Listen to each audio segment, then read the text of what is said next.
Sarah and KP gave a great overview of the range of datasets and approaches we can apply to hydrogeological problems. I'm diving deep into one aspect of this, looking at the chemistry of groundwater in the neighbouring Curnamona region, and in particular looking at how we can use groundwater chemistry to detect mineralisation. Now, this is work I'll be presenting on behalf of my co-authors and collaborators, which has been led by Nathan Reed at CSIRO, and with support from the MinEx CRC and the State Geological Surveys. Before I continue, I want to express my thanks and acknowledgement to my colleagues for their many contributions and efforts to this study. As I'll demonstrate in this talk, I'll be using groundwater across the Curnamona region for a fresh look at detecting mineralisation, using 297 high-quality groundwater samples, including new samples collected as part of this work, which are highlighted in red. And to clear things up for the rest of the talk, I'll be talking about the Curnamona region quite often, and this is given we have several overlapping provinces and basins that are all relevant for the groundwater systems, unless I'm specifically referring to the basement Curnamona province geology. Now, why are we interested in the Curnamona region? From a minerals perspective, the big draw is its world-class Z-link silver endowment, where we've got the Broken Hill mine and associated deposits along the line of lode, which have been in operation since 1885. But the region also hosts multiple other commodities, including gold, copper cobalt, copper moly systems, uranium and iron ore. However, as we can see from this map, a lot of the known deposits are dominantly in our outcropping regions in the darker colours, despite the basement geology continuing undercover. So, there's a real opportunity and drive to try and extend the exploration search space for this region into our covered terrain. But why should we use groundwater to explore? Fundamentally, groundwater gives us a view into the geology under the surface. Groundwater chemistry reflects the host rock lithology and mineralogy. As groundwater is flowing through an aquifer, it dissolves some of the minerals and progressively changes the groundwater chemistry over time and downflow. And in some way, this process makes groundwater superior to rock samples for a regional prospectivity program, as each groundwater sample is averaging the geochemical signal from a geology of a much wider area upflow, rather than a specific point in place, as per a rock sample. Groundwater has multiple other things going for it compared with traditional exploration techniques. It's relatively low cost and non-destructive, and has the added advantage that in arid and semi-arid areas, like in the Curnamona region, groundwater bores are distributed throughout, so we can often get a more representative distribution of samples where we might be lacking otherwise geological constraints. But, most importantly, groundwater-based exploration works, with multiple case studies globally and in Australia of groundwater being used to detect mineralisation of different styles and at different scales. Here is an example of using regional groundwater in the northern Yilgarn to detect gold mineralisation. Anomalies in a gold geochemical index were found to align both with prospective greenstone belts and known gold deposits in the region, as well as flagging new anomalies worthy of follow-up. But finally, and crucially, we're revisiting this area because previous work in the Curnamona region has already demonstrated potential of the groundwater to detect mineralisation, giving us a high-quality regional data set to build off. 275 samples were collected across the region during the early 2000s as part of CRC LEAM to test the application of groundwater as an exploration tool. This is a data set we've re-released in its entirety to make it more accessible. I won't dive too heavily into those earlier results, other than to share their findings about the power of isotopes, that is sulfur, lead and strontium, to discriminate mineralisation or prospective geology from background processes. This previous work raised many groundwater geochemical anomalies attributed to potential mineralisation.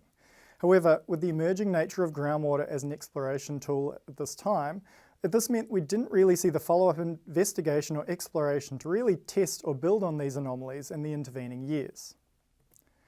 So, we saw a real opportunity to revisit this work, and in that vein, 24 new samples were collected, targeting spatial gaps from the earlier study, especially in the covered region, as well as following up some of those prospective anomalies that they'd highlighted.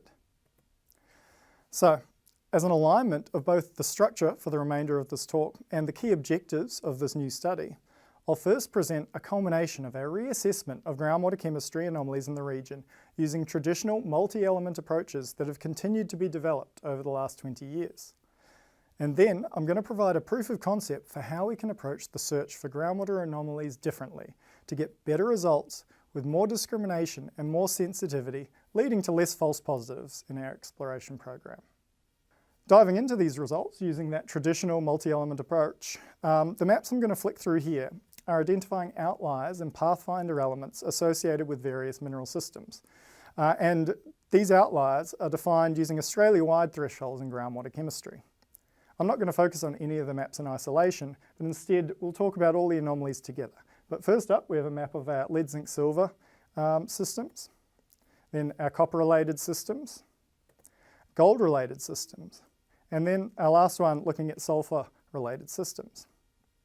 Now, even just flicking through this, you may have noticed that not every outlier on the map has then been circled as an anomaly. And this is because the interpretation of groundwater chemistry is not always straightforward.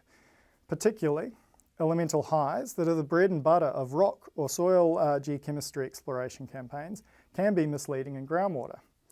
This is because elements may just be higher in the groundwater due to evaporating more during recharge or other hydrogeological processes. Thus, one hotspot by itself is not a reliable indicator of any potential mineralisation, but if it's supported by multiple nearby samples or multiple lines of geochemical evidence, it becomes more robust. Now, here are the results all put together, with some of the mines and deposits highlighted. I'll spend some time on this figure to talk about the anomalies and what they mean. First up, we have two anomalies on either side of our Broken Hill line of lode that showed very strong multi-element signatures of Broken Hill type mineralisation. Given a groundwater flow, it's unlikely that both of these anomalies could be related to this line of lode, which suggests that at least one of these clusters may be capturing unknown mineralisation. Another anomaly we're interested in is just north of the Thackeringa deposit. This one's of interest because Thackeringa, being a lead, zinc, silver system, yet the anomaly we're seeing here has indicator elements much more reflective of copper-related system, which might mean we have a different mineralisation style in the area. Also, a feature of interest is this anomaly to the north, which is a very high gold anomaly, reaching 43 nanograms per litre, which is roughly 20 times typical background groundwater levels. And this is supported by coincident arsenic, as well as a nearby sulphur anomaly. We also see anomalies in the South Australian Illyri ranges in parameters that are largely related to copper-related systems. The one furthest to the left is near to the Billeroo deposit, but the others are not near any known deposits. Additionally, we have two cobalt and nickel anomalies that are far away from areas of outcrop and known mineralisation. These locations are of particular interest for potentially detecting unknown basement mineralisation through cover and are worthy of follow-up investigation. Now, taking these anomalies as a whole, the main point that we see is that we've both got anomalies that are likely relating to known mineralisation in the area, which is good for validating that these tools and indicator elements are working, but we're also flagging multiple anomalies without known deposits in the region. Now, this approach and multi-element assessment is purely based on geochemical patterns. But what if we can gain more insight, more sensitivity, and more targeted anomalies by considering the groundwater systems that the samples come from? This will be the focus of the case study for the remainder of my talk. Now, understanding each sample's hydrostratigraphy is important because the power of groundwater chemistry is amplified when we're sampling directly from the aquifer that's hosting mineralisation. It's also important because we want to make sure we're comparing like with like to avoid false positives. For example, a jump in copper between two adjacent samples could be mineralisation, or it could be a change in aquifer composition to something of a more volcanic nature. Additionally, incorporating the hydrogeological context is even more important due to the complex hydrostratigraphy we see in this region.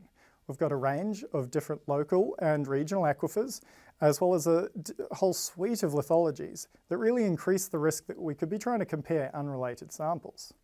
Now, I'll run through the main groundwater systems briefly, as this will support the case study to follow.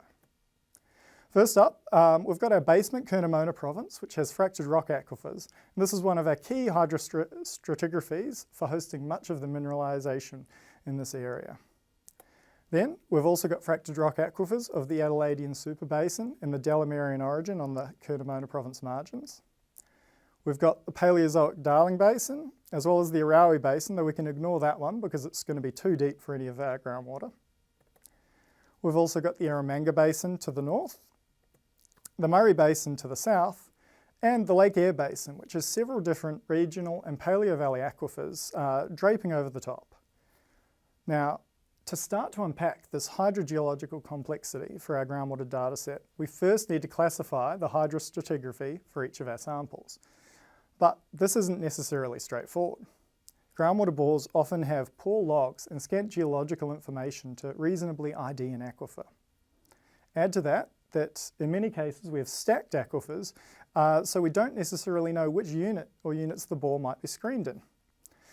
And even where we have basement outcropping, we may know the hydrostratigraphy, but not necessarily the lithology of the aquifer we're sampling. Thus, as part of our case study, we developed a semi-objective clustering approach to attribute this hydrostratigraphy, which is both faster than a manual attribution process, and in complex terrains like this, is more reliable. Now, in this case, we used hierarchical clustering, which looks to group samples based on their geochemical commonalities into larger and larger groups as we go up the tree. We then apply a statistical test to identify the best point to stop as a trade-off between the number of clusters and the closeness of groups, and this is shown by a dashed line. Now, we took a variety of steps to avoid spurious results and ensure that a robust quality assurance and quality control process was undertaken, and the full detail of all of this is outlined in one of our products. Now, the important feature I want to draw attention to, though, is this approach and these clusters were generated only using these major and minor elements.